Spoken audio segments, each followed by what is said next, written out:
Hello, hello, hello. How's everyone doing today? 'Twas the night before Christmas, and all through the house, not a creature was stirring, not even a mouse. All right. Just wanted to come on this Thursday. We'll be doing our thing every Thursday. Just kind of sharing some wisdom, sharing some topical items, growth activation to get you going. So, what I want to do, the promised topic for today was all about boundaries. And I tell you, certain things are on a curriculum, but other things just come into your spirit, right? I have so many people that have been talking to me about boundaries in one way or another, whether it's boundaries at work, boundaries on time, boundaries on space, boundaries on their feelings.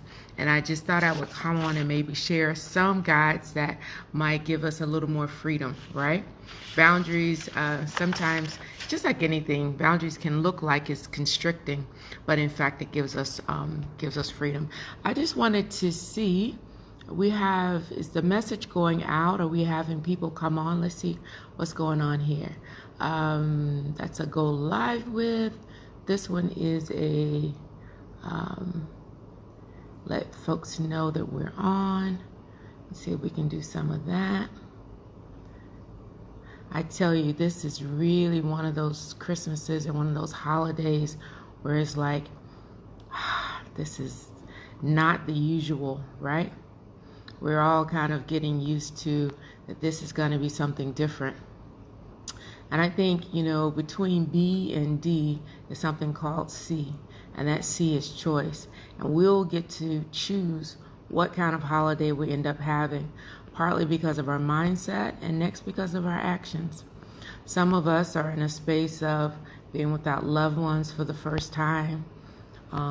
Maybe you've lost people, but also just being able to be physically with people.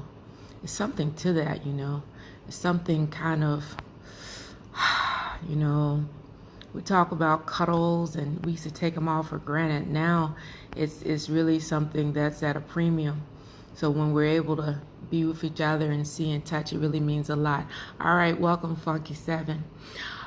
So as we all look into this new holiday and the new way of, I don't know if I want to call it new way, because I don't know if I want it to stay. Let's just say it's the way that it is in the season right now.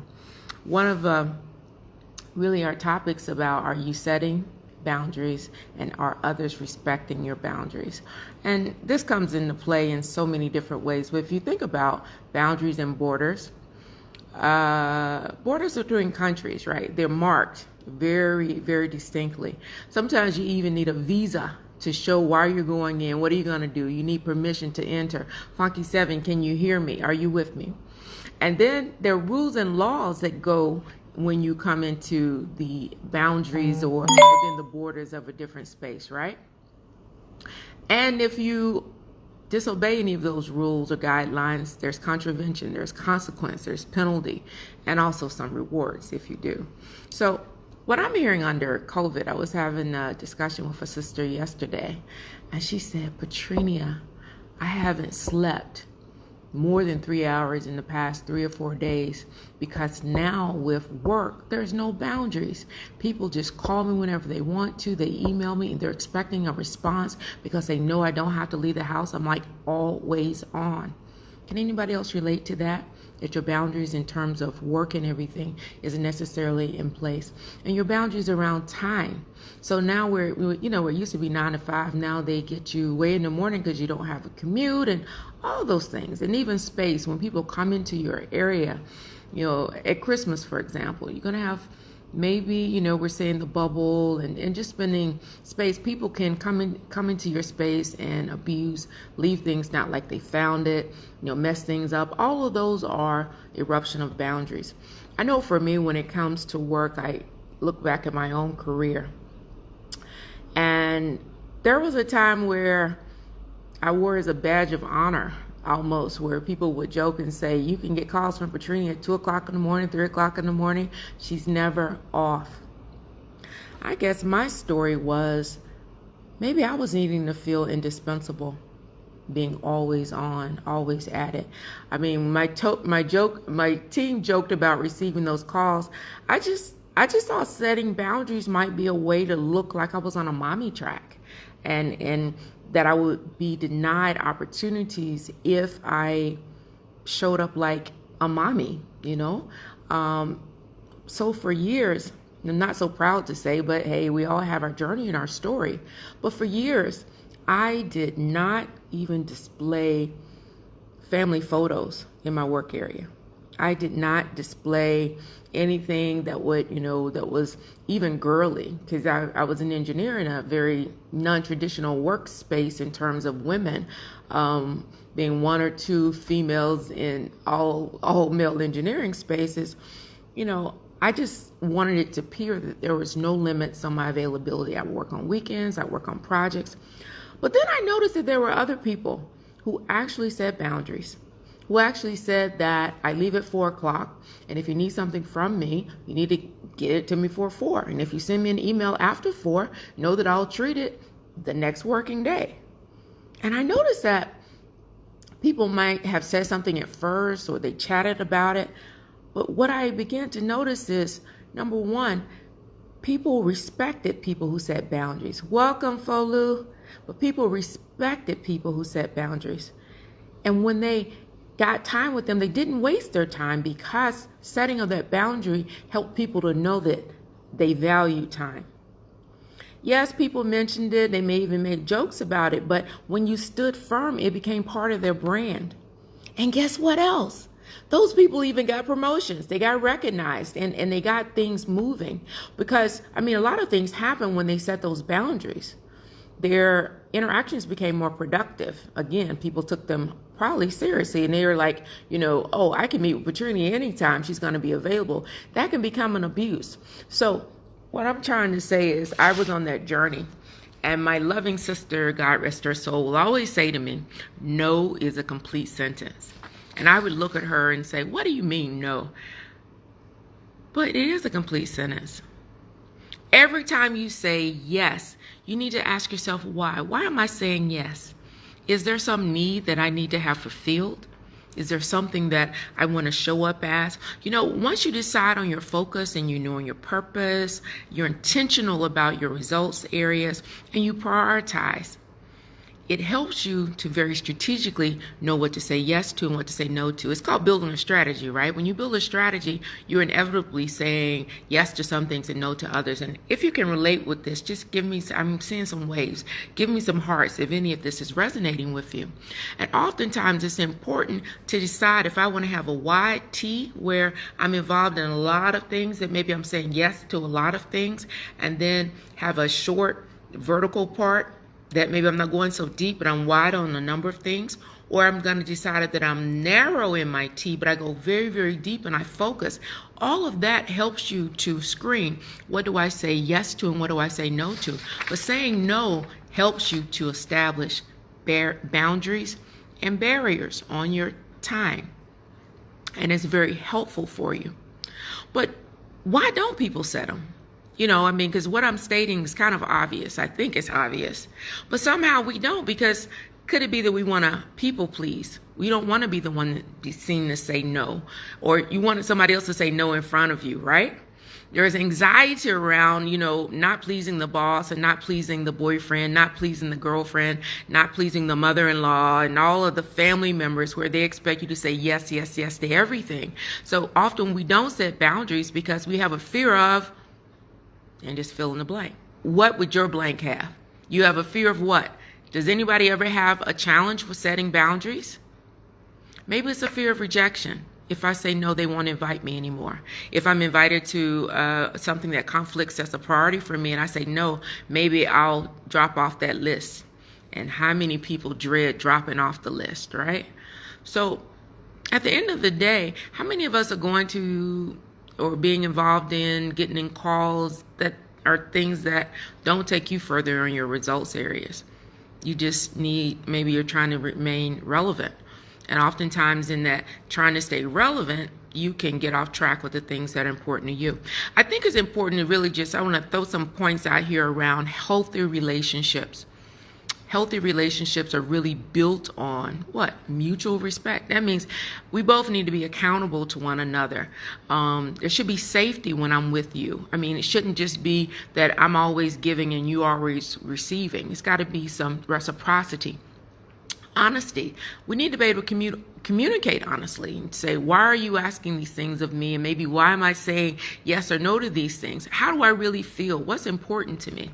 The other thing that I think is very key is mutual support and cooperation, knowing the what and the why, and really me being able to trust you with my feelings, trust you, if I can't trust you enough to say no, or create a boundary on you coming close to me or my time or my space, then are you really my friend? Are you really a welcome person in my circle? A lot of times we have toxic people and we are doing CPR on dead situations. So many times we know that this isn't going anywhere. You figure it out, either it's in a love or friend relationship, this isn't a match, and you just keep on trying. If it's continuing to stress you out or deplete you, then you need to set some boundaries, guys. You need to say, maybe this isn't for me. It's about more joy, that people who put fuel, that energy, life force in your tank, and who are those people that deplete it. For those that deplete it, you need to start setting some healthy boundaries, putting a filter on toxic people. Don't let them come into your life, your space, your time. Even your emails, blocking people off and, unsubscribing. How about that? We unsubscribe to lists. You maybe need to unsubscribe to some relationships as well. So I just want to walk you through maybe some of the steps to setting healthy boundaries. And what does it look like? What are these conversations? Do you agree that you need to set some healthy boundaries? Do you feel like you need those, or you just want to be the wide open door? Anybody can come in, treat any kind of way. I think the first part is what we want. So, and setting healthy boundaries, it goes back to why you say yes. For some people, it's a mindset of not being enough. The self-confidence, the not knowing how to put themselves first. So it's very important that number one, you change your mindset. Change your mindset. Believe that you're worthy of spending time with yourself. Being comfortable with alone time. Sometimes people feel like they have to have a TV on or be with somebody else or be whatever in order to be worthy. They just don't value that alone time, and it takes a change in mindset in order to and know that that's important. The next thing would be is determining what you want through setting those boundaries. What is it that I'm going to gain? Am I going to gain like a continuous time that I'm going to work on a project instead of being interrupted on it? Or what am I going to gain? Am I going to gain some respect, peace of mind, feel like the person really cares about me? So determine what it is I want to gain. So each boundary that you set, you can't call me within this time, or if you see the light is off, or if there's a signal, we set up some signals of when I'm available for you, because I'm not just available for you all the time. Those kind of things are going to be key. And how you can speak to me is also a boundary, right? What kind of language is fair game and not fair game? But really in determining what it is,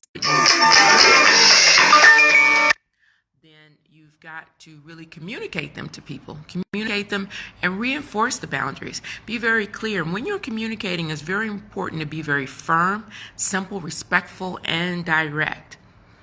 So rewarding when people perform within those boundaries, reciprocating. So maybe if you give some boundaries, they may have some for you as well.